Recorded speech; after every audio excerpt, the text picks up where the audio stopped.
Welcome, dear pilgrim, Brendan McManus, to Pastor del Camino. It's really a pleasure to have you here uh, to give us your experiences and your stories on the Camino de Santiago. Thank you for sharing it with us. It's really a pleasure and welcome. Listen, thank you very much. It's lovely to be here and just to get a chance to talk about the Camino, my favorite subject. As you know. Yeah, like me.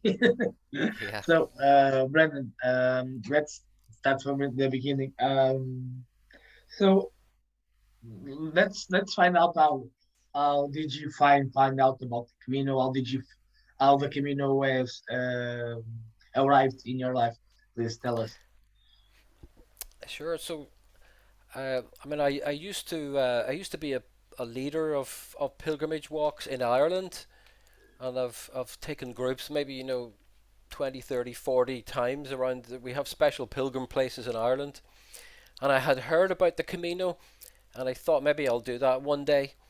And then it wasn't until my brother tragically died of suicide 2005, and then all of a sudden I had a reason to go, and I needed a big trail. I needed a special place, and I just knew intuitively that this is where I should go. I should go to the Camino, and that it will help me. It will be the place that will help me. And sure enough, in 2011 I walked the Camino, and it was the most extraordinary experience of healing and coming to peace and grieving and working through all the issues. So I was on the northern route, El Camino del Norte, Yeah, on 35 days, and just walked. I walked across um, north of Spain, came down on the Camino Primitivo, and yeah. joined up at the Frances, then to finish in Santiago.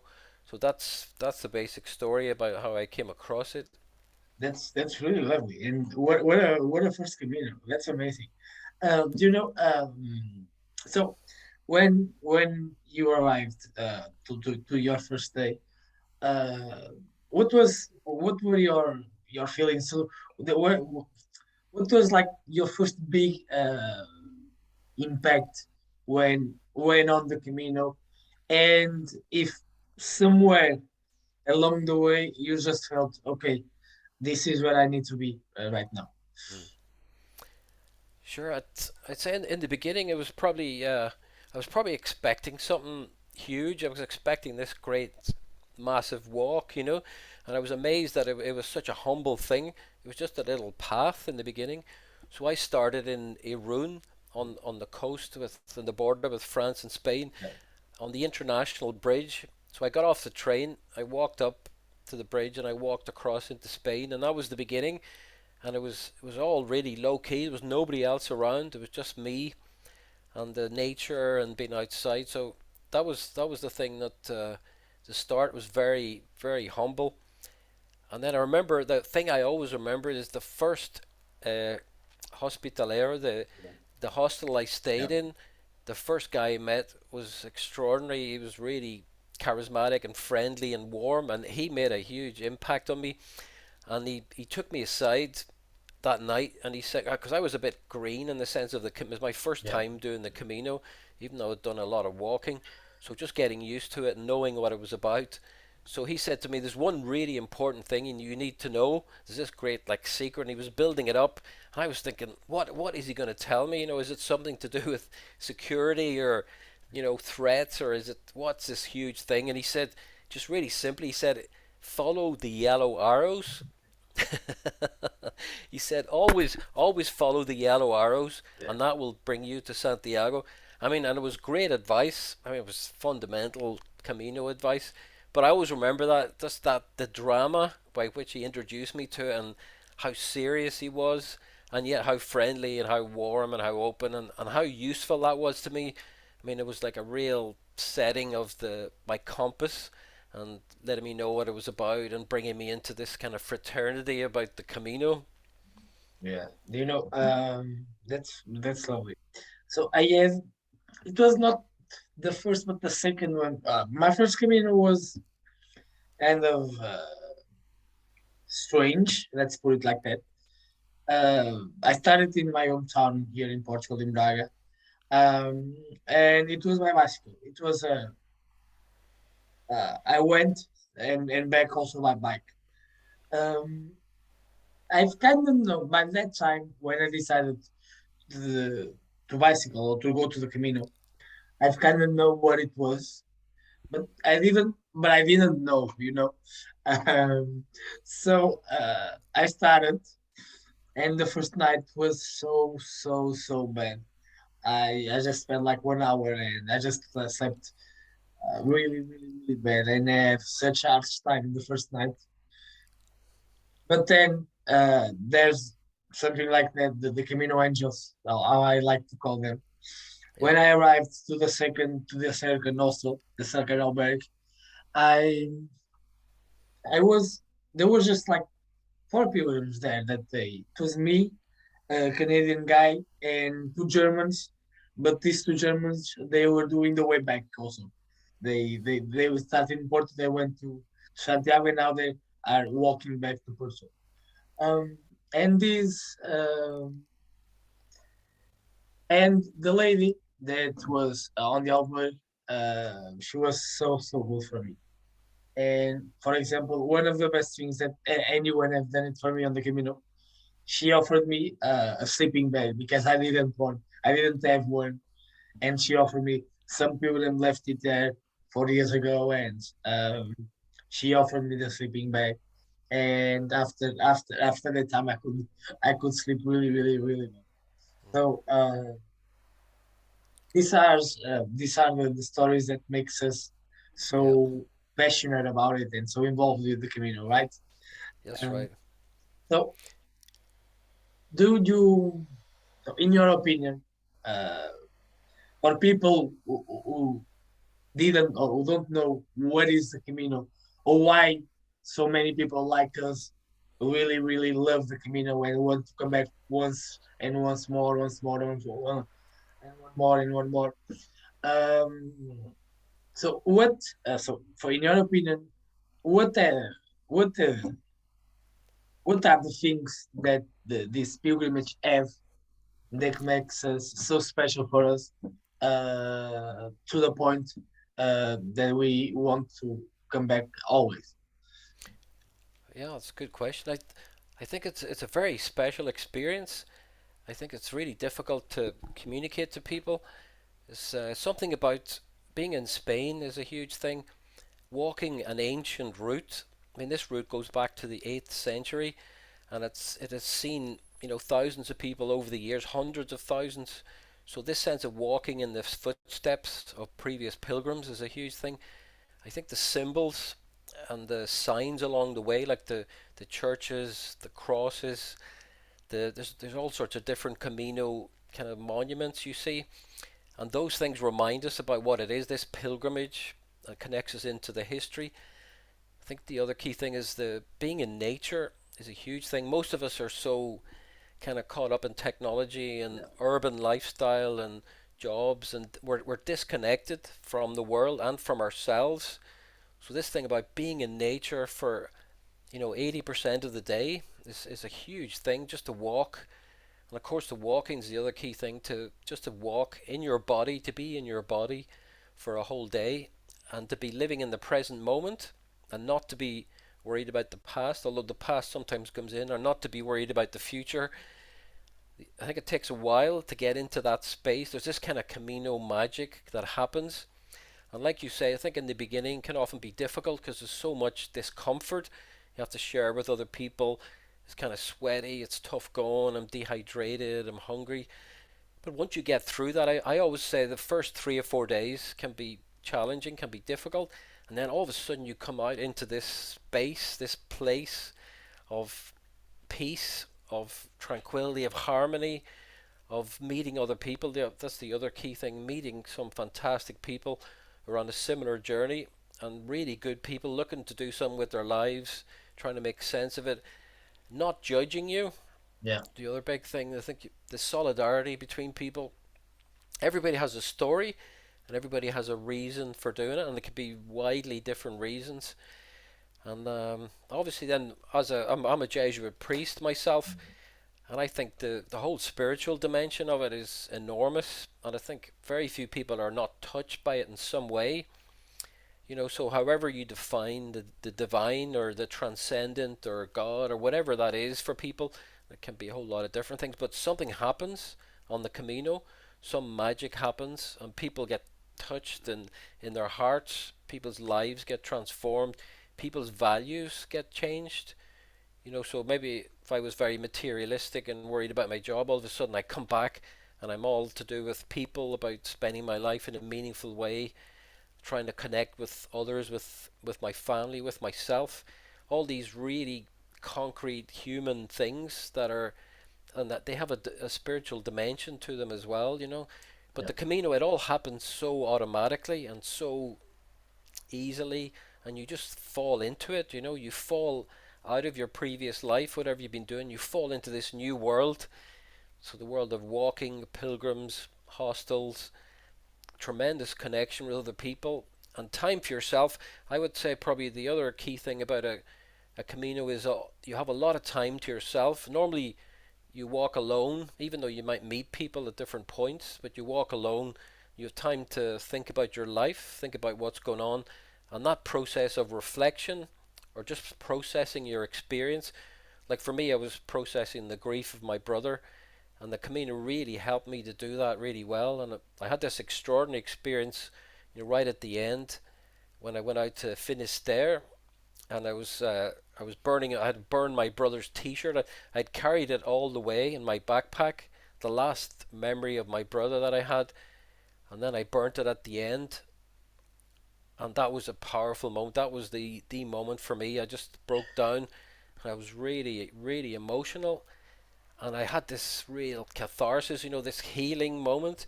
I left everything behind. I came back transformed. I felt like a weight had been lifted off because I had this huge weight of grief and feeling responsible. I think is a real thing that goes with suicide. So, I mean, for me, the Camino is a place of healing, a place of transformation, a place where people's burdens get lifted off, and that's just priceless. that's amazing. That's amazing. Thank you for sharing.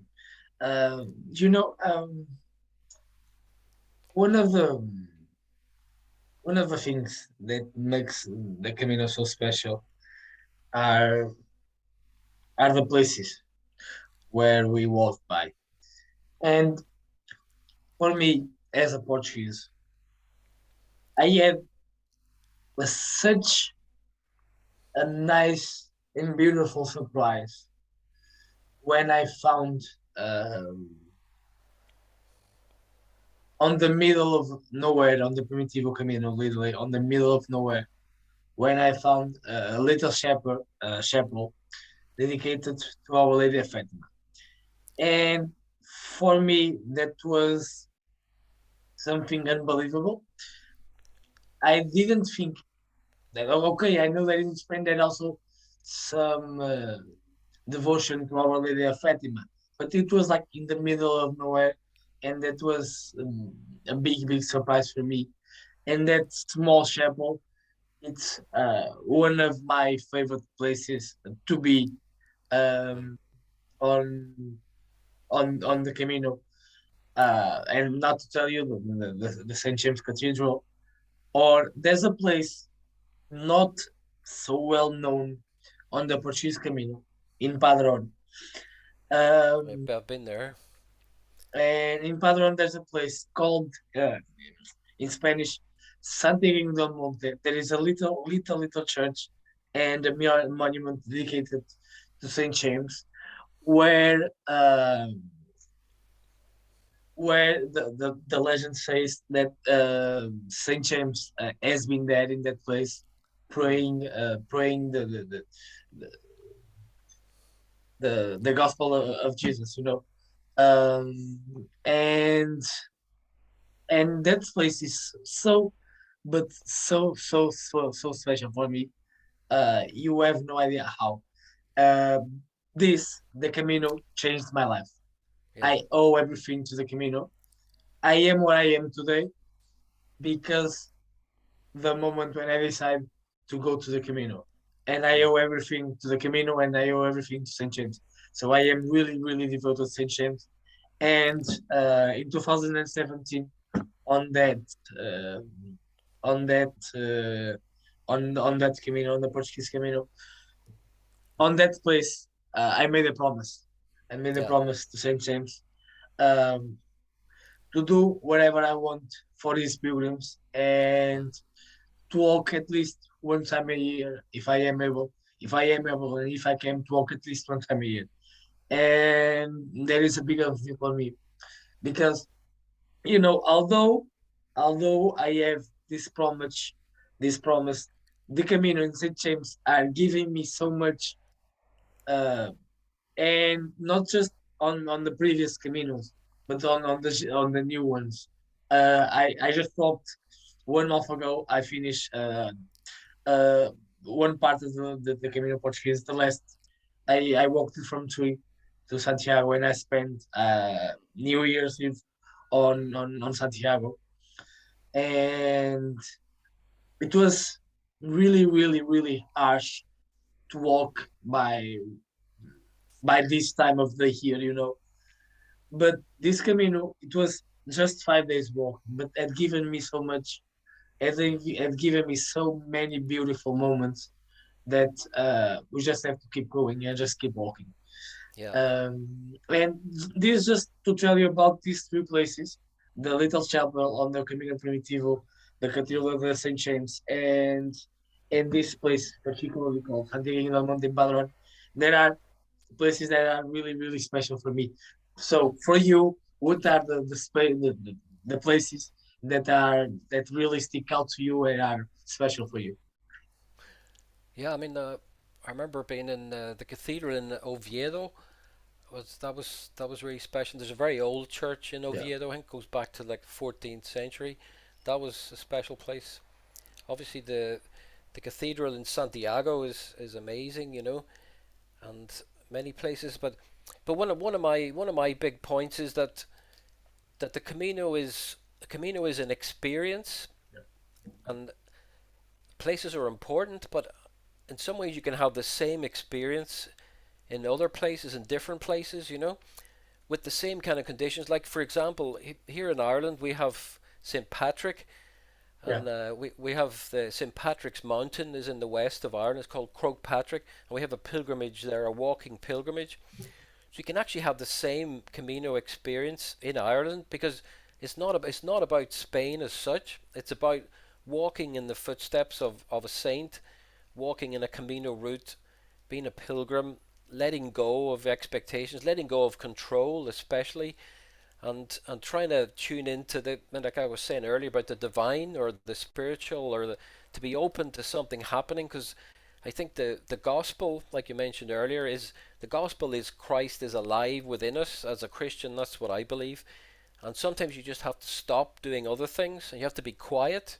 And the Camino teaches that big time. It teaches, stop thinking, stop trying to overanalyze things, stop trying to control things, and just listen and just be who you are, who you really are.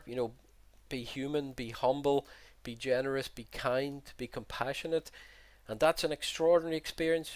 So I've seen it happen in other places in Ireland, and we have a number of places, and we have St Kevin's Way in near Dublin, and we have St Columkill up in Donegal, which is a route I did in the summer. We did about 280 kilometers over 12 days with a group of people, and that was an extraordinary experience as well. So I think it's about an experience more than just a places. It's all about your attitude and what you bring to it and how open you are. And I think God or the divine, whatever, speaks to us through places, people, nature, silence, whatever it is, and we just have to be open to listen to what's there. The message is always there, I think, in my humble experience. yeah.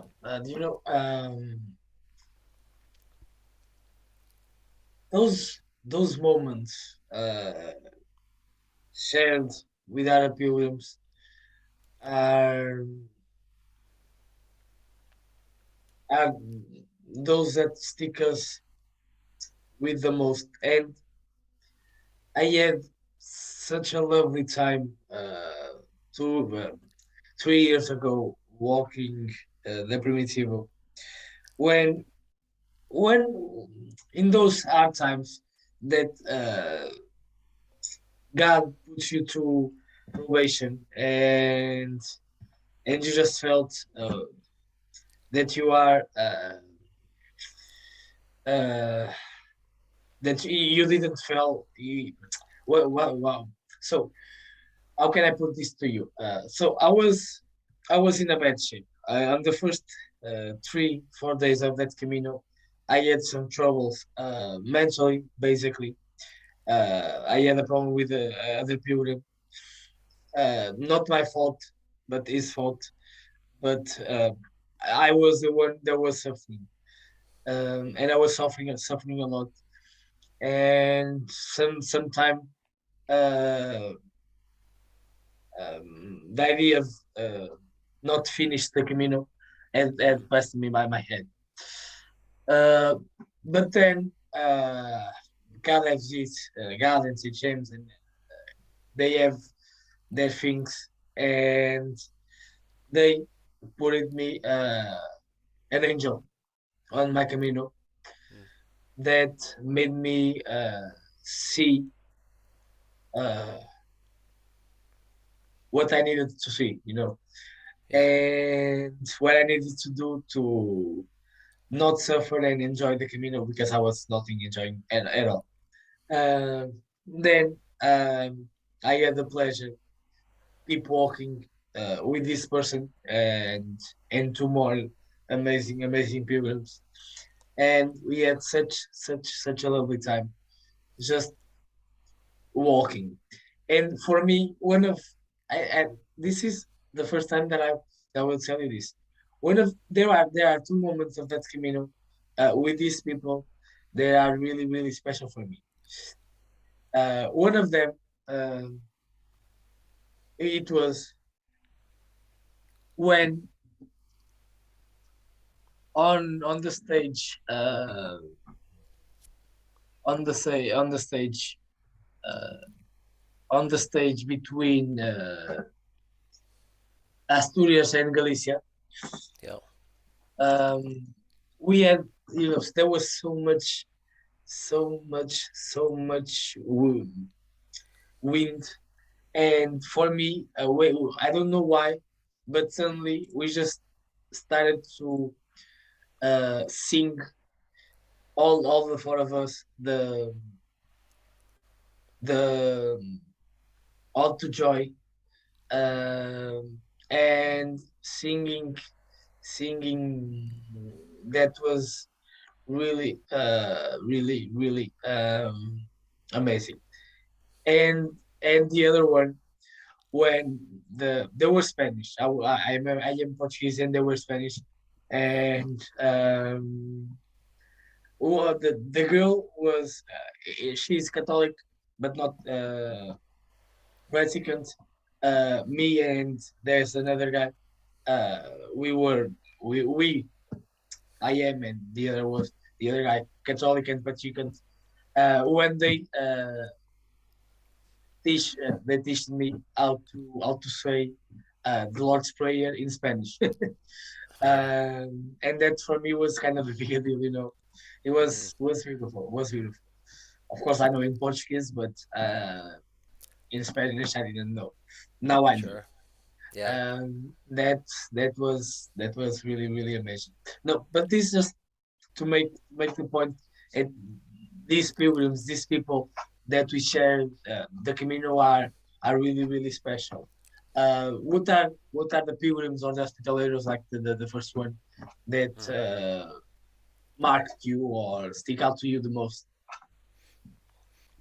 Yeah, there was a number of people that I met. There was a guy from Holland that I walked with for a number of days, and we just became very close friends. And the Camino del Norte back then there was very few people walking, so it was normally you're on your own. So it was lovely to be able to walk with someone else. And I remember also being in a hostel. I think it was just at the beginning of the Camino del Norte, And I remember the hospitaleros, we were all standing outside.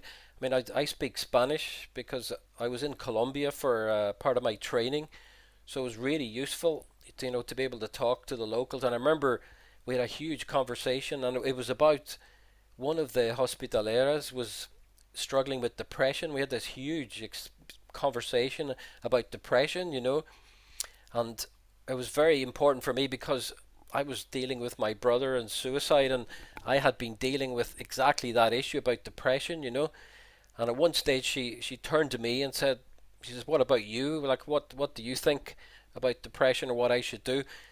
I nearly dropped on the floor. I mean, it was such an important question, but it was so close to my heart at that moment to be asked that question. I found it was really moving. And I was trying to tell her about my experience with my brother and about getting help, which is a fundamental thing, asking for help, having the humility to ask for help, but also getting good help and getting professional help. So I'll never forget that conversation. It was so close to home. But there was also another conversation I had, and it was in Burgos. And I had a number of different injuries. I think a lot of people get injured, and in fact, my last Camino, Camino Ignaciano, which is in up around Barcelona, I fell early on and I fractured my kneecap, and I was limping really badly, and I had to stop the Camino eventually. But people were so good to me. I had amazing experiences. So it's actually not. It's not about the walking. Like I said, it's not about being in control and about you dictating. In fact, it's the opposite. It's about letting go of control. And being injured allowed me to not be in control. But going back to that Camino del Norte, when I was in Burgos with some Jesuits that are part of my order, and I was telling them I had been injured. I had shin splints, I think, at that time. I had to take a weekend off to stop walking, and I thought it was a disaster. And this Jesuit took me aside in Burgos and said, "Look," he says, "you think the Camino is about success, about walking every day, being in control, everything going well." And he said to me, "This is the Camino. This is the Camino, dealing with injury, dealing with difficulty, things going wrong, having to readapt, having to change your plans." And that for me was the most valuable advice I ever got on the Camino. Stop trying to control things, stop trying to be in charge of everything, stop trying to plan everything, and just let it happen. And things, that's the amazing thing. They talk about providence on the Camino, that the Camino provides, and that's the truth. The Camino will provide what you need, and we have to let go, and we have to stop controlling everything, because it's such a kind of Western thing and Northern Hemisphere thing. We're in control. It's about the individual. It's about imposing your will on things. And if you try to do that on the Camino, you won't succeed. You'll get injured. You won't learn anything for sure. And you won't meet people in that same place about humility. And asking for help is such a profound thing, and it's so fundamental to the Camino. At some stage, you're going to reach your limits, and you're going to have to ask for help, and you're going to have to be humble enough to take help, to take Yeah. advice. And I was with doctors obviously at different stages. I got blisters, like a lot of people get blisters. Other pilgrims help us. We get our feet bandaged, and we continue walking. But we're different because we took help, we took advice, we've learned some lessons along the way. That for me is a fundamental thing. People help us to be true to ourselves, be true to our humanity, and to take away this kind of Western capitalist, materialist mindset that wants to control everything. It's so much. It's not about that at all. It's the opposite of that. So that for me is the big story about the people I met that helped me most understand what the Camino was about. Yeah. Let's go back to your first Camino and the grief for your brother. In that Camino, what inspired you to write about the grief and the Camino helped you to will. Yeah, I mean, like a lot of things, I didn't set out to write a book or anything, or I had no idea what was going to happen. I was only then when I came home from the Camino, and it took me a full year to understand what happened. I think you will understand this. It Yeah. took me a full year to understand what had happened on the Camino in the previous, couple of months, and I had to work through it. It was such an amazing thing, and somebody said to me, "You have to write a book." So this is the book I wrote. It's called Redemption Road, and it's the story about my 2011 Camino in honor of my brother who died by suicide, and burning the T-shirt, etc. So that experience for me was really fundamental. I mean, it wasn't what I set out to do. Everything went wrong in the sense I got injured. I had to change my plans. I had to take a different route, and it took a lot longer than I thought. And I was quite slow, but amazing things happened, and most unexpected things at the last minute, at the 11th hour. When I got to Finisterre, I just went out. A friend of mine invited me out to have a look at Finisterre, and I said, "Look, I'm sick of walking. I've been walking for 5 weeks, and I just want to get the bus."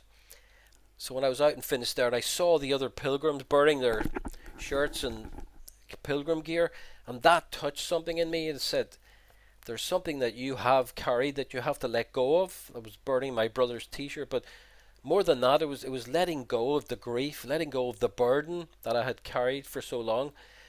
And when I look back, the whole Camino was about preparing me for that one moment, this one moment of letting go. And all the other incidents about getting injured, about asking for help, about having to adapt, about having patience, about having to wait it out or take a weekend off, all of that was preparation for this one moment when I felt really touched and transformed. And I came home like a different person. It was probably the key spiritual healing amazing moment of my life, that I'll never forget. So then being able to write it in a book was just amazing, and this book changed my life then because then I people started to invite me to talk about the Camino, talk about suicide, talk about grief, and then all those things came together. And like I'm a priest, like I said, but all of a sudden I had a new job and a new ministry through the Camino changed my life and my work, and I was able to help people to grieve, to tell my stories about the Camino, to indicate how they might do that themselves. So like I have another little book. It's called Contemplating the Camino, and it's a summary of the other book, and it's like a preparation plan for pilgrims when they're going on the Camino. And I'm saying to pilgrims, look, you need to think about why you're going. You need to have a very clear goal about why I'm doing this, because things get tough, as we know, and the Camino strips you down to your basics and it brings out the best of you. And cooperating with this thing that's going on in the Camino is really important. Cooperate with this providence, with this force for good, force for change, to be able to let go, to be able to abandon yourself to the Camino. And the whole thing about silence, like I said, to be with yourself, to walk alone for some part of the day at least, and to let the Camino work its magic. So there was I mean, a lot of really amazing things happened to me because of that. And afterwards, the whole Camino thing started to play out afterwards and change my life and ministry and work and everything. So it was extraordinary. I couldn't have asked for a better present. That's amazing. That's amazing. Thank you for sharing. You also have a really, really amazing connection with Saint Ignatius, um, and you were able to walk the in Spain the Camino Ignaciano. Can you tell us about that, please? Exactly. And I should say here that my first Camino wasn't actually 2011. My first Camino was part of my Jesuit training back in 1994. Yeah. I was a Jesuit. It's called being a novice. The first 2 years, you're a novice before you join. And we had to walk across Spain in the footsteps of St. Ignatius. So from Loyola in the Basque Country across to Manresa in Catalonia. You have to walk across by the Pyrenees, and it has become the Camino Ignaciano now. But back then there was no trail, no signpost, and we had to make our way across the country, you know. But the problem is you have no money, right? If you Yeah. think the Camino is tough, you should try this. No money, and you have to ask for food, and you have to ask for accommodation. You just have a backpack with the basics, you know. So that experience for me was that was the key thing. Learning how to trust, learning, you know, how to have the courage to ask for food, accommodation, and we had some amazing experiences. We had very tough experiences, and I nearly gave up in the first week because we hadn't eaten properly, we hadn't slept properly, and I was going to go home, you know.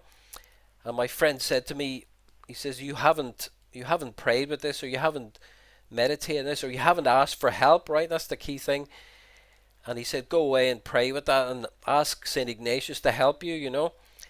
So I remember that night I was sitting in a church hall and we had some stew, some Irish stew in a tin that this priest gave us. And I was going to go home and I was praying and I was saying, you're going to have to help me, you know, you're going to have to help me to do this Camino. It's really tough, it's really hard. And I got some help and I got some grace and something happened and my attitude changed and I was able to trust. I was to let go of the fear. I think is the big thing in walking and pilgrimage and Camino, to let go of the fear, because fear, you know, it paralyzes you and it cuts down your options. It isolates you from other people. Yeah. So that Camino was a huge lesson in fear and about praying with your fears, letting go of control, and then things start to happen. You start to trust. You start to get. We got given different accommodations, and we slept in garages and church halls and office buildings and all sorts of things. And we were filthy, you know, like no showers, no baths, just bathing in a river every so often. So that experience was amazing, and it was like preparation for the Camino, you know, to to get the right elements for the Camino. So the trusting, being open, praying with difficulty. However you do that, I mean, people do prayer in there are different ways, but you know, asking for help, acknowledging you're going through a tough time. And I have this little theory. The Camino is like a U-shaped curve, you know. Yeah. I mean, things get difficult, and then things get better at the end, and people have these amazing experiences. But often they forget like the difficult bit beforehand. So hanging in there during the difficulty is what makes the Camino. Understanding that we have these elements of suffering, difficulty. I mean, technically we call it the cross in Christian language, Yeah. the experience of suffering that's unavoidable, and you have to hang in there and you have to trust there's some meaning in this. So that thing about my brother, for example, was a huge cross to carry, huge suffering, and finding meaning. The Camino really helped me to find a way through that.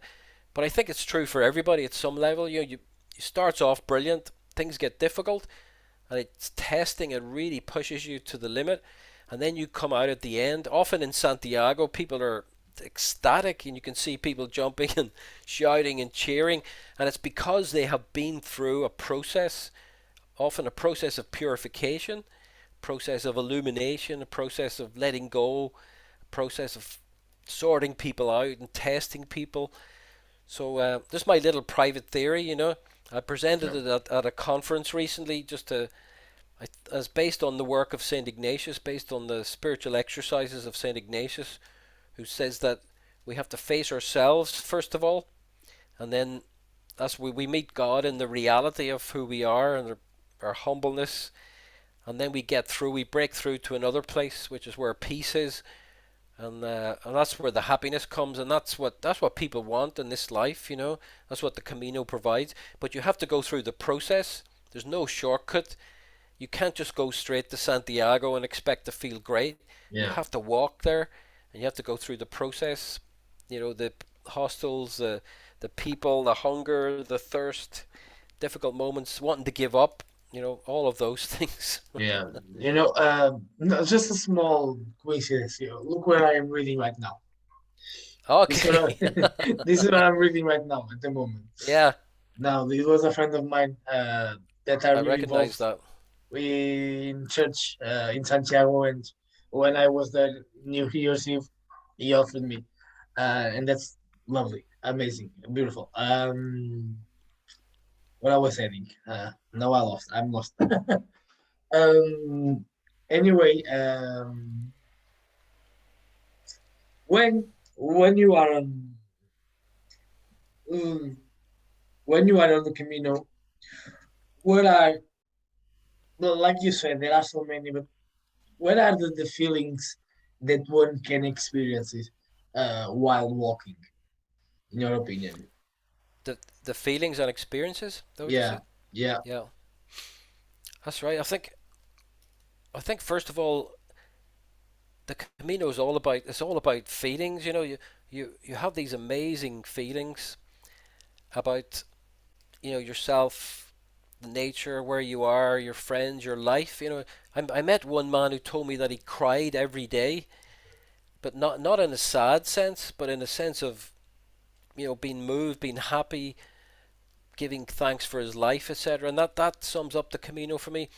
I think my special memory of the Camino is to get up early in the morning. I like to get up, at sunrise and get straight out of the hostel, and you're on the road and the sun's coming up and you're out in nature, you're on your own, and it's the most amazing feeling. The most yeah, amazing feeling about being alive. This is such a gift.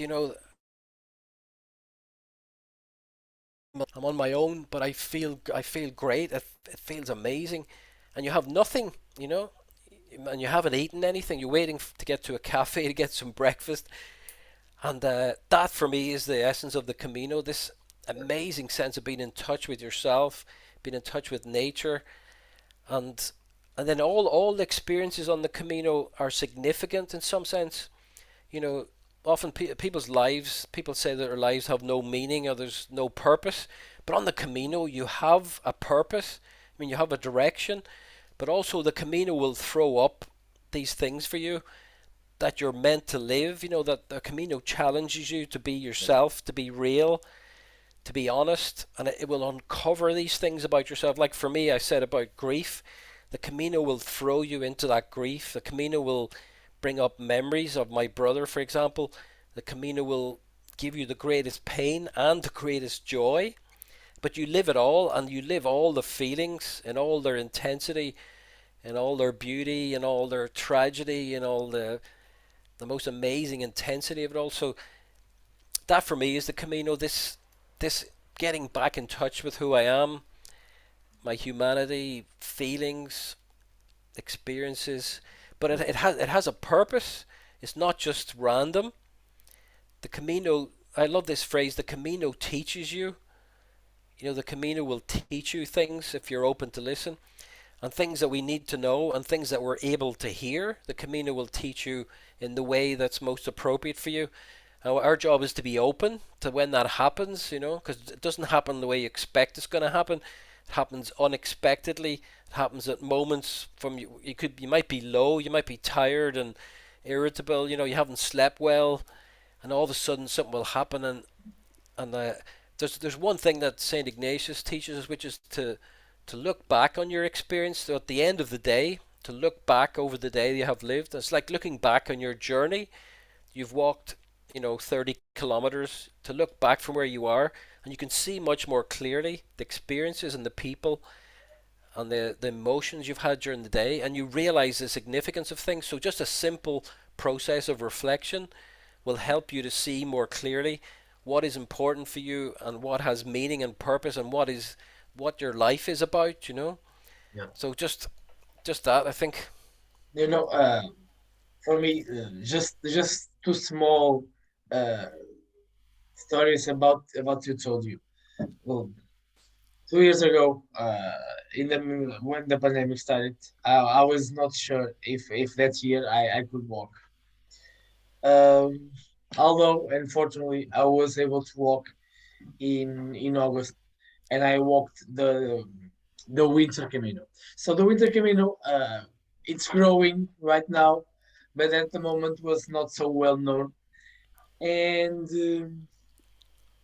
and for you to understand, of about 11 days of walking, um, we were three pilgrims, so it was really, really a Camino to myself. And uh, it was lonely, but it was really, really, really special for me. And one of the moments that was so important was the first stage.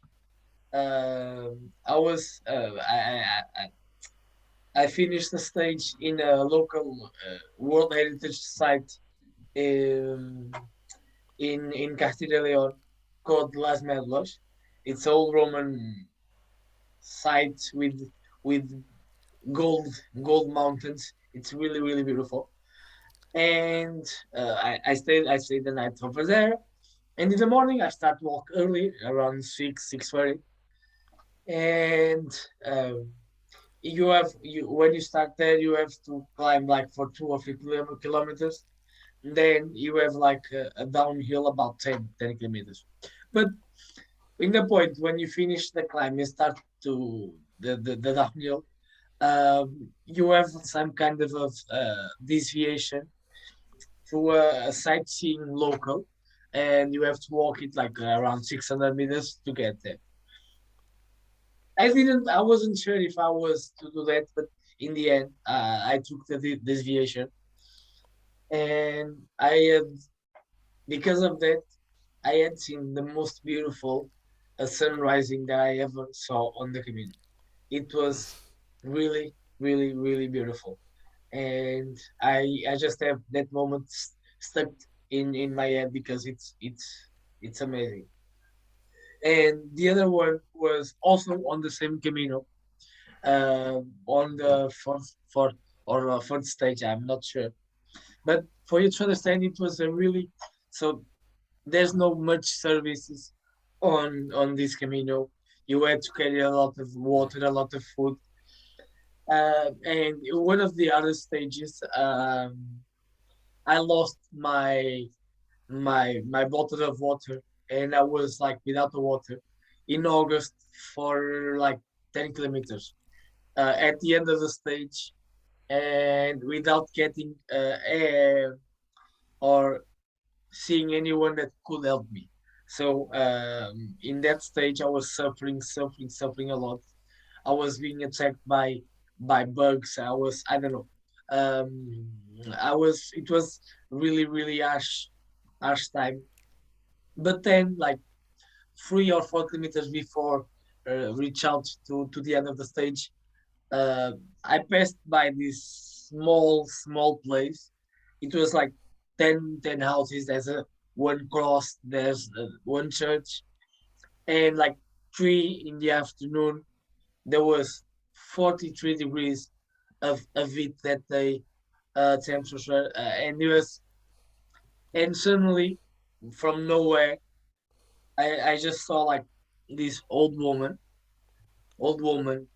with more, certainly more than 85 years old, and sit down on a bench uh, with all the heat, without shadows. She was sit down, just sit down outside of her, her house. And I was approaching her. I was arriving. I was passing by in front of there, and without me saying anything, the first thing that she told me was, "Do you want some water?" And she had 2 bottles of water right there. Do you know? And Yeah, for me, that's unbelievable. That's amazing. That's a yeah, miracle. That's a miracle. yeah, Um, yeah, that's what the Camino. Just an example what the Camino and Saint James had given me all these years. And that's it's kind of really, really, really special for me. Um, that's so right. And Brandon, I think the Camino is about exactly those sort of miracles.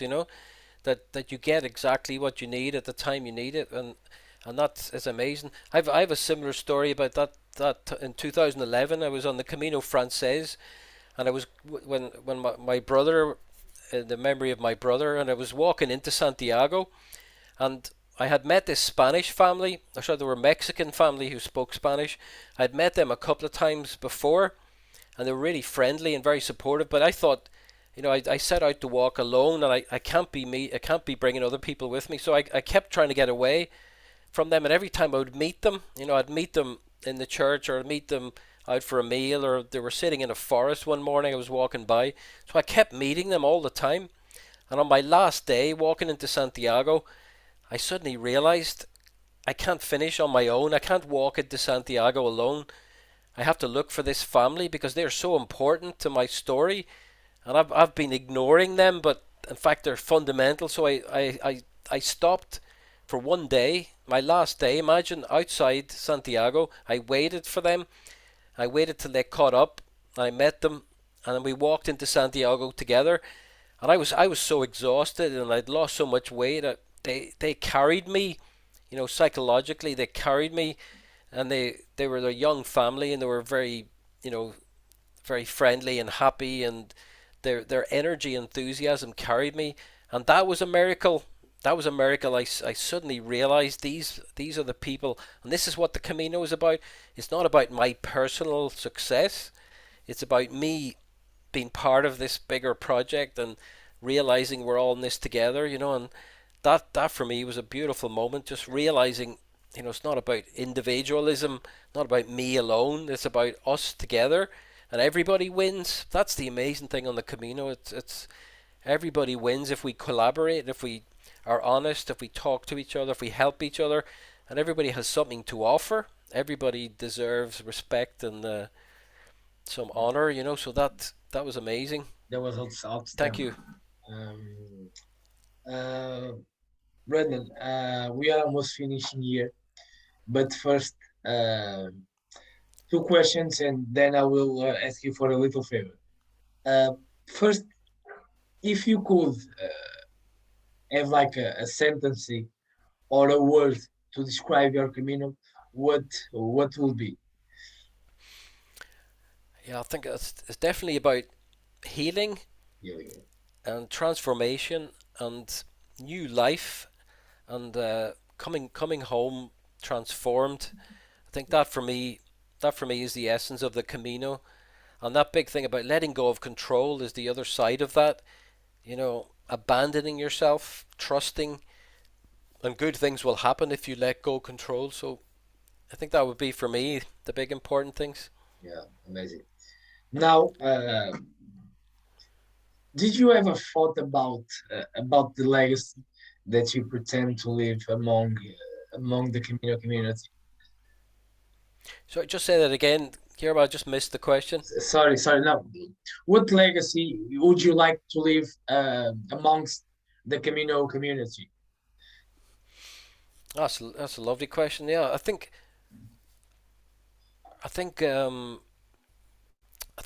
my books, my two Camino books Yeah, are probably my legacy: Redemption Road and The Way to Manresa, the Ignaciano yeah, Camino Ignaciano. So so those are my legacy, and trying to help people to have the same experience that I've had. So I've written about the Camino quite a bit. I've blogged about it. I have written articles about it. And like I said, I presented a paper to that. It was a conference in Praga in yeah. Portugal recently about tourism and pilgrimage, and that my idea about the U-shaped curve, I think, really helps to set your expectations, because before you go on the Camino, you need to get your head right. You need to be clear about what this is. It's not a party. It can be. It's not just an easy thing. It's very challenging. And like I said, the U-shaped curve, difficult things will happen. And if you hang in there, and if you trust, and if you keep doing it, you will come to this amazing place. But it's not easy, and it's not cheap, and you can't buy your way into it. You have to live the process. You have to walk the walk and talk the talk, in order to get to that place and have this amazing experience. So this little book about contemplating the Camino is my attempt to synthesize that into one little handy little booklet and help people prepare for the Camino. I think that's my thing. That's amazing. So, Brendan, for finishing here, I just want you first before we finish. Thank you so much. Was just really really beautiful statements about the Camino, and I really really appreciate it. And I just want to say thank you. And now to finishing in a nice way. Yeah.